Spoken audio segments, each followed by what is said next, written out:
première mi-temps, on a laissé beaucoup de tirs ouverts et on s'est remobilisé en deuxième mi-temps et on a recorrigé certains points de détail, surtout sur leur système avec les écrans. Et ça nous a permis de revenir au score, de remonter et tir cruel à la fin, petite désillusion. On menait de 19 points, qu'est-ce qui s'est passé quand même dans les deux premiers cartons? On a eu un manque de réussite, nous également, sur la première mi-temps. Ils ont joué sur leur force, qui était leur jeu intérieur avec leur numéro 6 et Gilet aussi sur le tir et Kanté. Donc ils nous ont fait très mal sur ça. Bon, j'imagine que dans les vestiaires, on a remis les choses au point parce qu'il y a eu beaucoup plus de rigueur et de concentration. Vous avez quasiment interdit la raquette aux adversaires en seconde partie. Oui, on a fait des choix défensifs pour essayer d'arrêter un maximum les tirs proches du cercle assez faciles.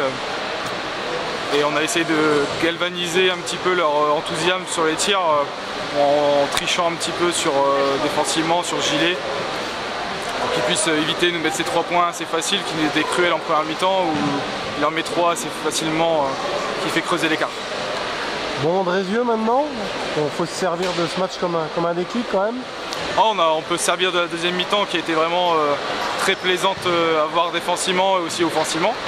Si on peut utiliser cette prestation et la répercuter sur Andrézieux, c'est une victoire qu'on doit aller chercher dans notre lutte et pour la remonter. Et donc vous avez prouvé que vous pouvez tenir tête à une équipe du coiffeur de tête, c'est pas un message anodin.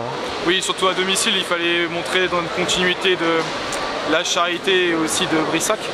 Donc on aurait bien aimé accrocher un gros à notre tableau de chasse et c'est que partie remise.